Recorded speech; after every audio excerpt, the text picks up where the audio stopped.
നമുക്ക് നഴ്സിങ്ങിനെ കുറിച്ച് ഒരുപാട് എൻക്വയറീസ് വരുന്നുണ്ടല്ലോ. അതിൽ ഒരുപാട് പേര് ചോദിക്കുന്ന ഒരു കാര്യമാണ് BSc നഴ്സിംഗ് എടുക്കണോ GNM എടുക്കണോ എന്നുള്ളത്. അതിനെ കുറിച്ചിട്ട് എന്താ പറഞ്ഞു കൊടുക്കാനുള്ളത്?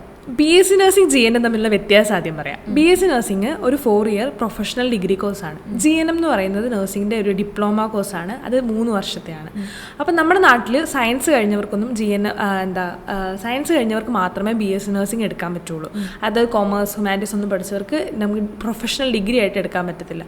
അപ്പം നമ്മളിപ്പോൾ +2 കഴിഞ്ഞ് നിൽക്കുകയാണ്, നമുക്കൊരാഗ്രഹം കൊമേഴ്സ് കഴിഞ്ഞിട്ട് എനിക്ക് നഴ്സിംഗ് എടുത്താൽ മതിയായിരുന്നു എന്ന്. അപ്പം നമുക്ക് വേണമെങ്കിൽ GNM അപേക്ഷിച്ചിട്ട് പിന്നെ പോസ്റ്റ് BSc ഒക്കെ എടുക്കാൻ പറ്റും. പക്ഷെ നമ്മളിപ്പോൾ ഭയങ്കര കോമ്പറ്റീറ്റീവ് ആയിട്ടുള്ള ലോകത്താണ് ജീവിക്കുന്നത്. അപ്പം നമ്മളൊരു BSc നഴ്സിംഗ് കഴിഞ്ഞ സ്റ്റുഡൻസ് എന്ന നിലയിൽ പറയുകയാണ്, ഒരു പ്രൊഫഷണൽ ഡിഗ്രി എന്ന് പറയുമ്പോൾ അതിൻ്റേതായ ഒരു ജോലി സാധ്യതകളും അതേപോലെ നാളെ ഇൻ്റർവ്യൂസിനൊക്കെ വരുന്ന സമയത്ത് അതിൻ്റേതായ ഒരു വാല്യൂസ് ഒക്കെ ഉണ്ട്. പക്ഷെ GNM എന്ന് പറയുമ്പം അവർ GNM തന്നെ നിൽക്കരുത്. ജോലി കിട്ടും, നമ്മുടെ നാട്ടിൽ ചിലപ്പോൾ ജോലി കിട്ടുമായിരിക്കും. പക്ഷെ നാളെ മറ്റൊരു ഹയർ ഒരു സ്ഥലത്തേക്കും ജോലി വേണമെങ്കിൽ നമ്മുടെ ആ ഒരു ക്വാളിഫിക്കേഷന് നമ്മൾ നിന്ന് പോകരുത്. അപ്പോൾ എന്താണ് പോസ്റ്റ് എടുക്കണം. പിന്നെ എഡ്യൂക്കേഷൻ്റെ കാര്യം വരുവാണെങ്കിലൊക്കെ നമുക്ക് തിയറിയും പ്രാക്ടിക്കൽസ്, അതായത് BSc നഴ്സിംഗ് സ്റ്റുഡൻസിന് തിയറിയും പ്രാക്ടിക്കൽസ് ഒരു ബാലൻസിലാണ് പോകുന്നത്.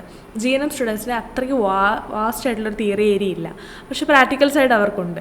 ഇതാണ് മെയിനായിട്ടുള്ള ഡിഫറൻസ്. അപ്പം നമുക്ക് പറ്റുമെങ്കിൽ നമ്മൾ എന്തായാലും സയൻസ് കഴിഞ്ഞ് നിൽക്കുവാണ്, മാർക്കൊക്കെ ഉണ്ട് എന്നുണ്ടെങ്കിൽ നമ്മൾ BSc നഴ്സിംഗ് തന്നെ ചൂസ് ചെയ്യുന്നത് നല്ലത്. ഇനി അല്ല, നമ്മൾ +2 കൊമേഴ്സ് ഒക്കെയാണ് പഠിച്ചത്, അങ്ങനെയാണെങ്കിൽ ഒന്നുമില്ല, GNM എടുക്കുക, പിന്നെ പോസ്റ്റ് BSc എടുക്കുക. അങ്ങനെ നമ്മുടെ ഒരു എഡ്യൂക്കേഷൻ ലെവൽ നമ്മൾ എപ്പോഴും കൂട്ടിക്കൊണ്ടിരിക്കുക.